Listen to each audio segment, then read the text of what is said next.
धार स्थित भोजशाला में मंगलवार को नियमित सत्याग्रह के दौरान बड़ी संख्या में हिंदू समाज के लोग शामिल होने पहुंचे। बसंत पंचमी से पहले पड़ने वाले मंगलवार को सत्याग्रह में श्रद्धालुओं की संख्या में विशेष बढ़ोतरी देखने को मिली। इस दौरान भोजशाला के गर्भगृह में मां बागदेवी का चित्र स्थापित कर हनुमान चालीसा का पाठ किया गया। सत्याग्रह में देवास से पधारे कृष्ण गोपाल दास जी महाराज, बलाई समाज संघ के राष्ट्रीय अध्यक्ष मनोज परमार, भाजपा जिलाध्यक्ष नीलेश भारती सहित अनेक समाजजन उपस्थित रहे। बसंत पंचमी को लेकर प्रशासन अलर्ट है। इस वर्ष बसंत पंचमी शुक्रवार को पड़ने के कारण भोजशाला में धार्मिक आयोजनों एवं कानून व्यवस्था को लेकर प्रशासन पूरी तरह सतर्क नजर आया। मंगलवार को हुए सत्याग्रह के दौरान भी पुलिस की चाक चौबंद व्यवस्था रही और पूरे परिसर में सुरक्षा के पुख्ता इंतजाम किए गए थे। नारेबाजी और भजन कीर्तन प्रति मंगलवार आयोजित होने वाले नियमित सत्याग्रह में इस बार सैकड़ों श्रद्धालु शामिल हुए। हनुमान चालीसा पाठ के साथ भजन कीर्तन भी किए गए। इस दौरान श्रद्धालु ने खाली कर दो रास्ते भोजशाला के वास्ते जैसे नारों के साथ माहौल को गुंजायमान कर दिया। उल्लेखनीय है कि भोजशाला की मुक्ति एवं मां बागदेवी की स्थापना को लेकर वर्ष 2003 से गर्भगृह में नियमित सत्याग्रह जारी है। कृष्ण गोपाल दास बोले, अखंड पूजा हमारा संकल्प है। सत्याग्रह में शामिल कृष्ण गोपाल दास जी महाराज ने मीडिया से चर्चा में कहा कि वर्ष में यदि एक दिन पूजा का अवसर मिलता है तो उस दिन भोजशाला में अखंड पूजा ही होगी। उन्होंने कहा कि जिस प्रकार अयोध्या में नमाज के लिए अलग स्थान आवंटित किया गया है, उसी तरह धार में भी नमाज के लिए अन्य स्थान निर्धारित किया जाए। हमारा संकल्प अखंड पूजा का है और वह अवश्य पूरा होगा। बलाई महासंघ अध्यक्ष बोल, शांति चाहते हैं तो मंदिर में नमाज पढ़ना छोड़ दे। सत्याग्रह में शामिल बलाई महासंघ के राष्ट्रीय अध्यक्ष मनोज परमार ने कहा कि यदि मुस्लिम समाज शांति चाहता है तो मंदिरों में नमाज पढ़ना बंद करे। उन्होंने कहा कि हिंदुस्तान हिंदुओं की भूमि है और यहाँ पूजा का अधिकार हमारा है। हम कभी ये नहीं कहते हैं कि मस्जिदों में जाकर हनुमान चालीसा का पाठ किया जाए। उन्होंने कहा कि यदि कोई ऐसा देश में रह कर जहाँ का अन्न ग्रहण करता है तो उसे हिंदू देवी देवताओं के प्रति सम्मान रखना चाहिए। दरअसल आपको बता दें कि परमार ने आरोप लगाया कि त्योहारों के समय विवाद पैदा कर तुष्टीकरण की राजनीति की जा रही है, जिसे अब बर्दाश्त नहीं किया जाएगा। मनोज परमार ने 23 जनवरी शुक्रवार को बसंत पंचमी के दिन अखंड पूजा के लिए सभी सनातनी योद्धाओं को आमंत्रित करते हुए कहा कि मां भगवती की आराधना के लिए सभी को भोजशाला पहुंचना चाहिए। उन्होंने प्रशासन से मांग की कि मंदिरों के सामने लगे सभी अवरोध तत्काल हटाए जाए, अन्यथा हिंदू समाज आंदोलन कर निर्णायक भूमिका निभाएगा। स्तंभ है और लोकतंत्र का चौथा स्तंभ अर्थात न्याय की आवाज़, अत्याचार के खिलाफ, अनाचार के खिलाफ सत्य की आवाज़, ऐसा पूरा हिंदुस्तान में माना जाता है। मैं ये कहना चाहता हूँ, हिंदुस्तान में रहने वाली मुस्लिम कम्युनिटी यदि हिंदुस्तान में शांति चाहती है, भाईचारा चाहती है, तो मंदिरों में नमाज पढ़ना छोड़ दे।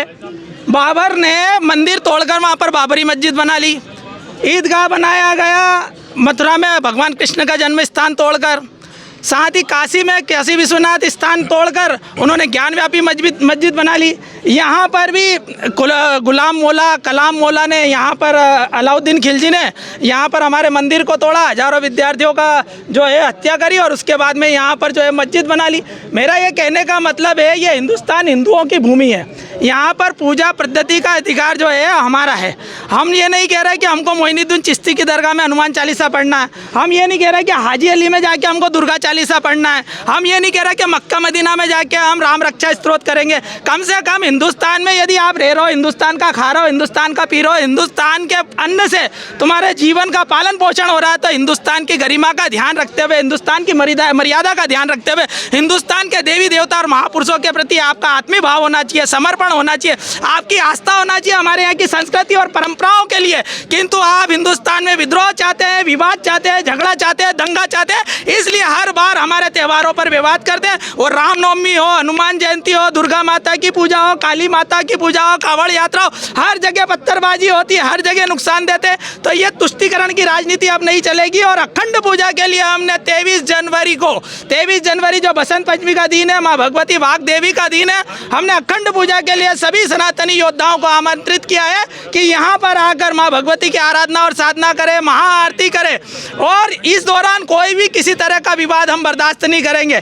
हमारा सब्र का बांध टूटने चला है, हमारा धैर्य टूटने चला है। मैं लोकतंत्र के चौथे स्तंभ के ओर से मांग करता हूँ पुलिस प्रशासन से कि ये जो काले धब्बे, ये जो हरे धब्बे हमारे मंदिरों के आसपास बिछे हुए, ये हरे धब्बे हटा लिए जाए, नहीं तो हिंदू समाज एक जोरदार आंदोलन करके एक अग्रणी भूमिका निभाएगा और एक नया इतिहास रचेगा।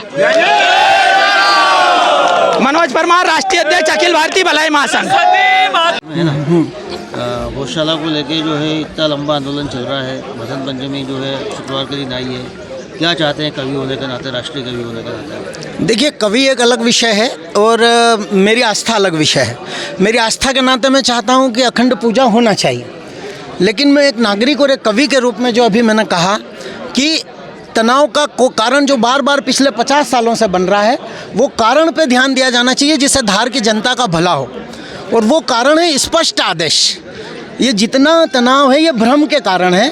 भ्रम स्पष्ट आदेश के कारण नहीं है। अगर स्पष्ट आदेश होगा, भ्रम नहीं होगा, भ्रम नहीं होगा, तनाव नहीं होगा।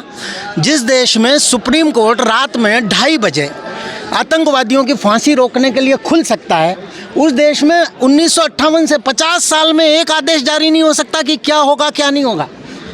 तो ये बड़ी चूक है कार्यपालिका, विधायिका, राजनीति। किसी एक पार्टी की बात नहीं कर रहा हूँ मैं। 50 साल में कई शासक रहे और कई अधिकारी रहे। मैं किसी एक व्यक्ति की बात नहीं कर रहा हूँ, लेकिन इस व्यवस्था की बात कर रहा हूँ कि 50 वर्ष में एक स्पष्ट आदेश जारी हो जाना चाहिए था। और आगे भी भविष्य में अगर ये देश, ये शहर अशांत ना रहे, उसके लिए ज़रूरी है कि इस तरह की परिस्थितियों में स्पष्ट आदेश हो कि ऐसा होगा तो क्या होगा। वो जितनी जल्दी होगा, तनाव उतनी जल्दी ख़त्म होगा, अशांति की संभावनाएं उतनी कम होंगी। हमने देखा है राम जन्मभूमि में 500 साल से झगड़ा चल रहा था, लेकिन एक स्पष्ट आदेश होने के बाद सबने स्वीकार किया। तो बस एक नागरिक के रूप में तो मैं ये चाहता हूँ, और मेरी आस्था के रूप में मैं चाहता हूँ कि मुझे पूजा का अधिकार मिलना चाहिए, और पूजा मेरा अधिकार है।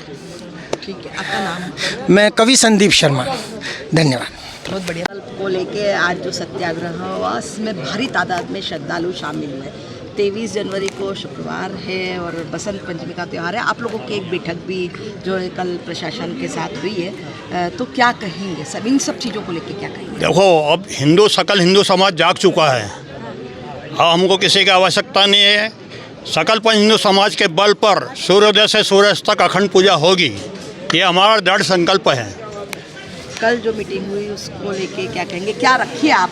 हमने भी ये रखा है, सूर्योदय से सूर्यास्त तक हिंदू समाज अखंड पूजा पाठ करेगा, ये हमारा दृढ़ संकल्प है। ये भी हमने प्रशासनिक अधिकारियों को चेतावनी दे दी है। अच्छा, कितने दिन के कार्यक्रम आयोजन करने वाले हैं, क्या है? 5 दिन का कार्यक्रम है हमारा। क्या क्या है उस कार्यक्रम में? कार्यक्रम लाल बाग से हमारी शोभा यात्रा निकलेगी, हमारा अतिथि भवन का संबोधन रहेगा, सूर्योदय से सूर्यास्त तक अखंड पूजा होगी, यज्ञ हवन पूजा होगी, और सकल पंच हिंदू समाज के नेतृत्व में कार्यक्रम होगा। ठीक है, आपका नाम और पद बताइए। सुरेश चंद्र जलोदिया, अध्यक्ष भोजोत्सव समिति धार। आपका नाम बता दीजिए, और आज आप भोजशाला में जो है सत्याग्रह में शामिल हुए, इसको लेके आप क्या कहेंगे? हमारा नाम कृष्ण गोपाल दास है। देवास के पास में आग्रोद माँ श्री पंचमुखी धाम आग्रोद के महंत हैं, और आज माता जी की इच्छा से, सरस्वती मैया की इच्छा से इस सत्याग्रह में शामिल होने का अवसर मिला। ये हमारा परम सौभाग्य है। और बसंत पंचमी का जो संकल्प है, वो सभी ने हाथ खड़े करके, जो हिंदू समाज का जो भक्ति भाव है वो आज आप देख ही रहे हैं। तो हमारा दृढ़ विश्वास है कि बसंत पंचमी को अखंड सेवा पूजा माता जी की संपन्न होगी। और जिस प्रकार से आज उत्साह दिखा, इससे 10 गुना ज़्यादा उत्साह आपको बसंत पंचमी के दिन दिखेगा, माता जी की कृपा से, सरस्वती मैया की कृपा से। आपको लगता है कि अखंड पूजा का जो संकल्प लिया है वो भोजशाला में पूरा होगा, क्योंकि शुक्रवार भी है? पूरा होना चाहिए, इसमें कोई संदेह। मेरा तो सरकार से ये आग्रह है कि मनोज जी ने अभी पुरानी प्रेस कॉन्फ्रेंस में कहा कि हमारे मंदिर में मुसलमान लोग पूजा करने क्यों आते हैं, तो उनके पास, बेचारों के पास नमाज़ पढ़ने की जगह नहीं है। जैसे अयोध्या में सरकार ने मुसलमानों को नमाज़ पढ़ने के लिए मस्जिद की जगह दी है, वैसे धार में भी अन्यत्र किसी स्थान पे नमाज़ पढ़ने की व्यवस्था करे सरकार। उनको कोई ना कोई भूमि अलाट करे, उनके लिए पूजा आराधना की व्यवस्था करे। तो इसलिए हम तो मानते ही हैं कि शुक्रवार हो या कुछ हो, साल में एक दिन यदि हमको पूजा का अधिकार मिल रहा है वहाँ पे, जो कि 12 महीने 24 घंटे मिलना चाहिए। अखंड पूजा उपासना आराधना जिस मंदिर में चलती थी, वहाँ पर हमको वर्ष में एक बार मिल रहा है, और उसमें भी यदि कोई खंडन होता है तो ये देश के हिंदू समाज के लिए बहुत बड़ा कलंक है। तो हम तो मानते हैं कि हम तो पूरा करेंगे। बाकी जैसी हरी इच्छा, जैसी माता जी की इच्छा, जैसी मैया की इच्छा होगी वैसा ही होगा। इसको लेकर के हम बहुत दृढ़ मत हैं। ठीक है, नाम बताइए। कृष्ण गोपाल दास, पंचमुखी धाम आग्रोध। जायसवाल। अच्छा, आज पूरे आप महिला समूह के साथ भोजशाला पहुंची, इसको लेके क्या कहेंगे? यही बताना चाह रहे हैं हम लोग कि 23 तारीख को हम अखंड पूजा करेंगे, अखंड हवन करेंगे। ज़्यादा से ज़्यादा संख्या में सत्याग्रह में आने का यही एक वजह है। अखंड पूजा, अखंड हवन 23 तारीख को शुक्रवार के दिन। अच्छा, आज क्या आप जो प्रति मंगलवार को यहाँ पूजा में शामिल होने के लिए महिला मंडल आता है? अधिकतर समय आता है, कभी आते हैं कभी नहीं भी आ पाते हैं, पर अब कोशिश करेंगे कि आगे हर मंगलवार सत्याग्रह में शामिल हो। अच्छा, अखंड पूजा को लेके जो हिंदू समाज का संकल्प है उसको लेके आपका क्या कहना है? ये हमारी मांग, ये हमारा सब कुछ ये है कि हम मंगलवार के दिन किसी भी हालत में पूरे दिन सूर्योदय से सूर्यास्त तक अखंड पूजा करेंगे और अखंड हवन करेंगे। बसंत पंचमी के दिन की अखंड पूजन की बात हो रही है, उसको लेके आप क्या कहेंगे? बसंत पंचमी के दिन 23 तारीख के ही दिन बात कर रही हूँ मैं कि हम दिन भर हमारा सूर्योदय से सूर्यास्त तक अखंड पूजा करेंगे, अखंड हवन करेंगे। ठीक है, नाम बता दीजिए। तृप्ति मनीष जायसवाल। चाहे जो मजबूरी हो, माँ की पूजा पूरी हो, चाहे जो मजबूरी हो, माँ की पूजा पूरी ये सिर्फ हम लोग इसीलिए कर रहे हैं कि 23 तारीख को हम लोग सूर्योदय से सूर्यास्त तक अखंड पूजा और अखंड हवन करेंगे।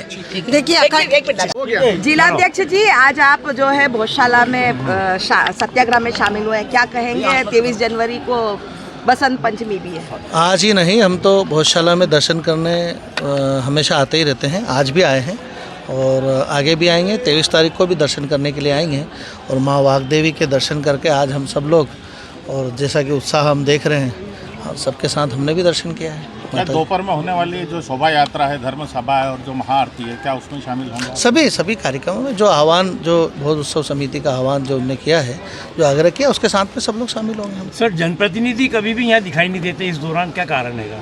विधायक है, सांसद है, सब आते हैं, समय समय पे सभी आते हैं, सभी आते हैं। पंचमी के दिन नहीं आता कोई भी, सभी आते हैं सर। भाई, भारत की संस्कृति तो धर्म की जय, अधर्म का नाश हो, प्राणियों में सद्भावना हो और विश्व का कल्याण हो, ऐसा सब कल्याण की कामना करते हैं हम। बोलो भारत माता की जय। माँ सरस्वती के मंदिर में हम सब लोग आज एकत्रित हुए हैं। संसार को चलाने वाली जो आदि शक्ति है उसको ब्रह्म कहा जाता है। और रामकृष्ण परमहंस ऐसा बोलते थे कि संसार ब्रह्म नहीं चलाता, संसार चलाते उनकी शक्ति। तो जो आदि शक्ति है उसका 3 स्वरूप है, एक है महाकाली, एक है महालक्ष्मी और एक है महासरस्वती। तो जिनकी आराधना उपासना करने के लिए हम उपस्थित हुए हैं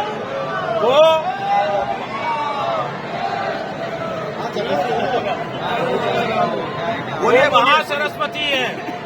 और हिंदू धर्म के अंदर कोई भी अनुष्ठान, कोई भी पूजा बिना महाकाली, महालक्ष्मी, महासरस्वती की पूजा के बिना संपन्न नहीं होती है।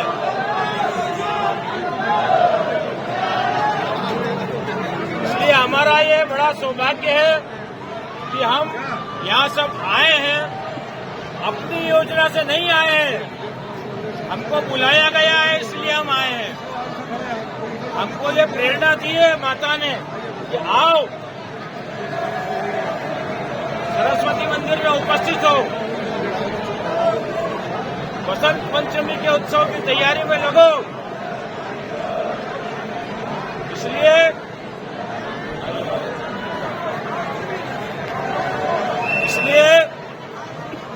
शंकराचार्य जी के समय की घटना है, वो